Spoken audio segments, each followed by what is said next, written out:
Zom 100 Bucket List of the Dead was an absolutely fantastic anime. However, it sadly had its shortcomings when it came to it being delayed over and over again, and then being delayed indefinitely until the final 3 episodes eventually came out. And in this video, we're going to be talking about the anime itself. We'll do a quick overview of the season, talk about that climactic ending, the character growth for each of the characters, the zombies in this apocalypse, everything Akira crossed off his list. We'll dive deeper into all the shortcomings of this season. So with that, let's jump into Zom 100 Bucket List of the Dead. The anime was a great comedy horror anime, something I wasn't expecting to get, but as soon as I saw the first trailer, I knew I was gonna love the anime, and I absolutely did, because it follows our main character Akira Tendô, who is an overworked employee who lost himself in a job that was exploiting him until one day a zombie apocalypse starts, meaning he no longer has to go to work, and it's the happiest day of his life. And the way it started was wild, having him go to find his work crush so he can admit his love for her, and then finding out she is a zombie with their boss who is also a zombie,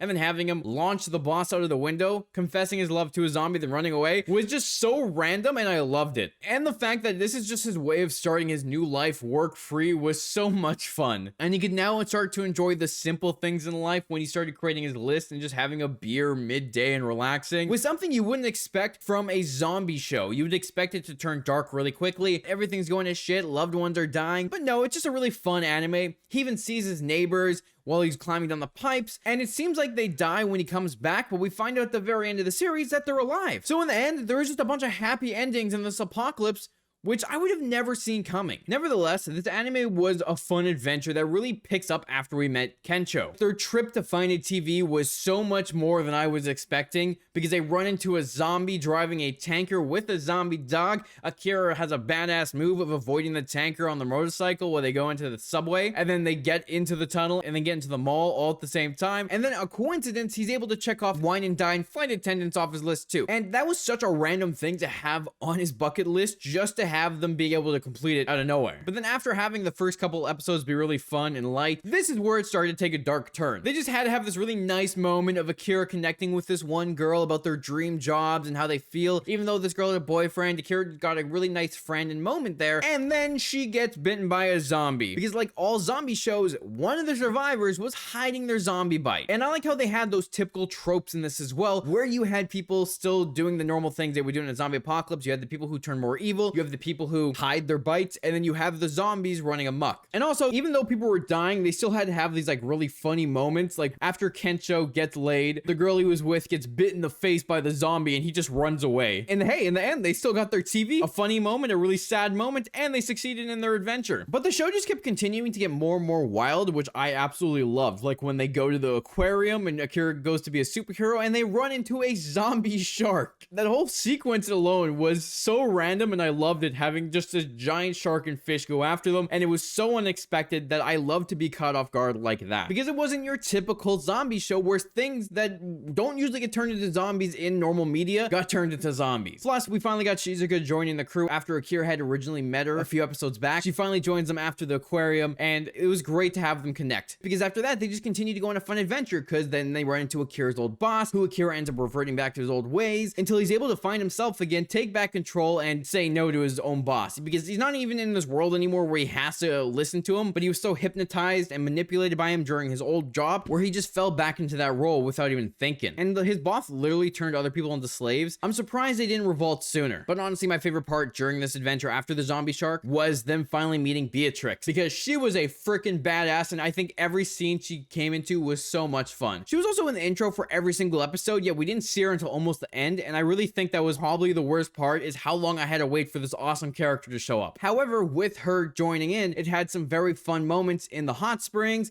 and having the team really kind of bond as one as well. However, even with the fun moments, like every anime, it's got to go dark at one point. Something that's traumatizing for everyone. You can't have everything be fun and good all the time, especially when you have zombies in the mix, because that's when we meet the real bad guys. It's not the zombies, they're actual people. Higurashi and his group, when Akira goes back to his hometown, and they send off the zombies to go after them. And Higurashi's group was just so freaking dark and twisted because they were outcasts of society and they hated everything to go with it. Like, literally on their list of everything they wanted to do before being turned into a zombie was shoot a gun, blow something up, and one of them was stick his tongue down a woman's throat. So 2 of those things you could do in Apocalypse with no problem by being good people. Shoot zombies, blow up zombies. The other one, you're just a freaking creep, and yeah, you deserve to get eaten by a zombie there. But Higurashi and his friends were so freaking evil when they unleashed zombies in this innocent town. They were villagers that were helping these guys. They weren't doing anything, but they just wanted to fuck up society. And that's just how you know that these characters are not right in their mind, because they just feel like everything bad's happened to them, so they've got to take it out on people who have nothing to do with it. And with the typical zombie show tropes, the real enemies in all of this are usually the people, not the zombies. And the fact that Higurashi just wanted Akira and Kensho to pay for living carefree lives was so dumb on his part. Not the writing part, but just on this character. He wants to turn everyone he hates into a zombie, only because he's jealous. That's what I kind of figured from all of this, that this character is jealous that these guys get to live, do whatever they want, but instead of trying to change his life to be better, he just focused on that hatred and didn't give himself the chance to heal. And when we had our main group of characters fighting the real bad guys, and each character got their own moments fighting the bad guys. Kensho fought the guy who never treated his wife right. Beatrix fought the girl who thought she was always right. Shizuka had to fight the creep,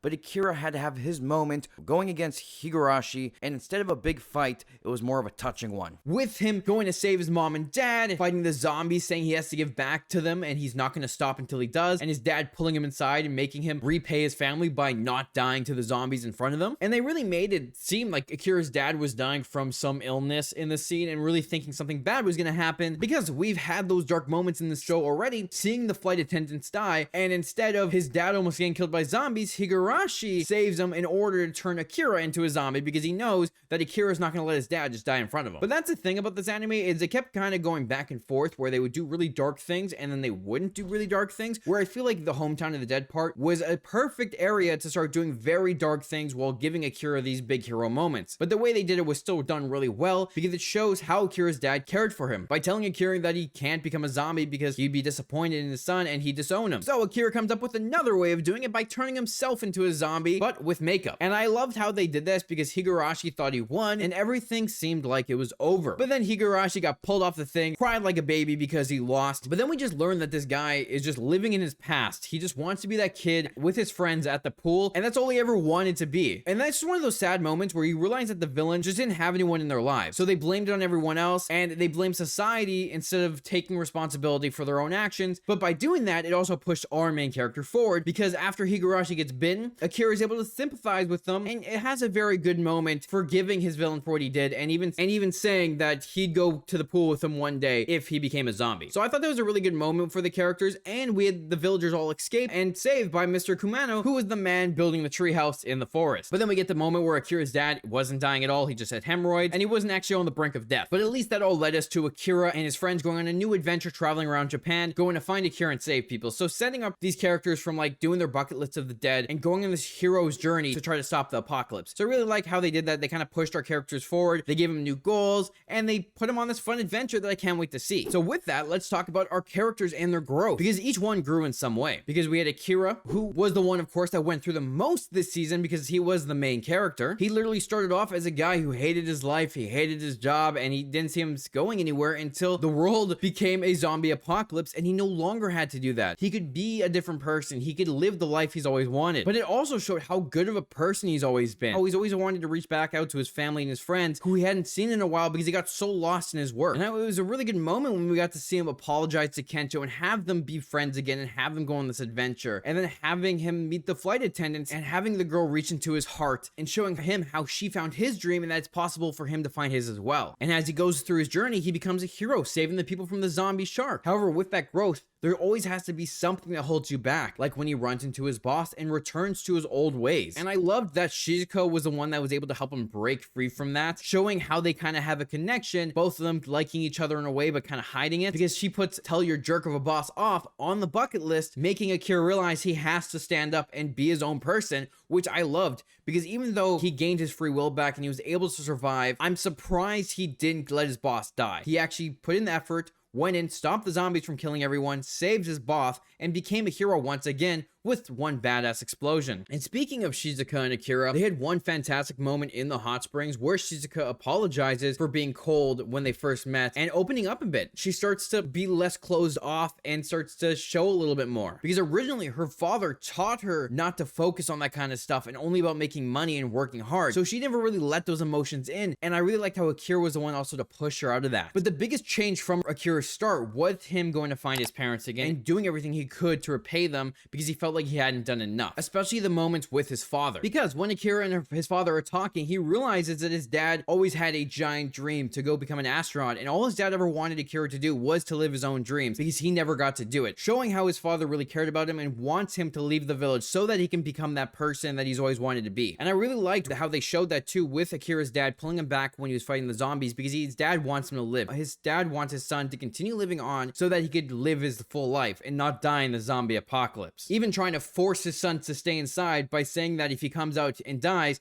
that he would no longer be in family, kind of scaring him so he won't be disowned. Because all he cares about is his son living and wants his son to go in this world, show empathy, and take care of others. Really showing what kind of parent he was, because if him and his wife die, at least Akira's living and they can watch down from heaven and be proud of their son for living the life he should live. Then when Akira pretends to be a zombie to trick Higurashi into letting his guard down, being able to save his father and then taking Higurashi down, it shows that Akira was listening to his father by actually showing his enemy an empathy. Because after Higurashi told Akira all he wanted was another summer with his friends at the pool, Akira went and showed that empathy to his villain like his father just told him to do. Especially since Higurashi was bitten and was dying, he told him that if he ever became a zombie, he would meet him at the pool. Kind of being like, you know, you're gonna die, I feel bad for you, and I'm sorry this is happening. If I die as well, I'll come find you so you're not alone. Showing he cares, showing he's not a bad person, and letting Higurashi kind of let go of his pain. Ironically in all this, Higurashi could have actually had that life and had that pool with his friends, because Akira invited him for food while they were in school. So he could have had all that, but he chose not to. And I loved how Akira could understand Higurashi and couldn't hate him, because he almost became like Higurashi if he stayed at the job. He could have turned into the bad version with this black book, but instead he chose to change his life. Once the zombie apocalypse happened, he realized this was a chance to be free, something to do something new. Rather than focusing on the life that wasn't going good for him, he took a stand and changed it for the better. And I loved that once he found out his father was going to be okay and he wasn't dying, he decided to go on a new path. He was going to leave the village, he was going to follow his dream and find a cure for the apocalypse, which kind of goes to his childhood dream he had of becoming a superhero, which he's literally going towards being a hero, because that's his path now. So Akira's journey in this was from someone who hated his life and hated everything to learning to love life again and to follow his dreams and do something he actually wanted to do. When we go to Kencho and his side of things, it's kind of weird where we first meet him, because he's at like this bondage place and he's barely surviving until Akira finds him. But it gave us some great moments with their friendship, and Akira just calls him acting like there's no apocalypse and goes to see him to apologize for getting mad at him the last time they saw each other, and how he was jealous of Kencho for getting a job he loved. But in reality, Kencho hated his job and didn't want to do it either. And if it wasn't for Kencho being in the intro, I totally thought he would have died on that rooftop, because he was scared to jump. He couldn't do it until Akira convinced him to make the leap.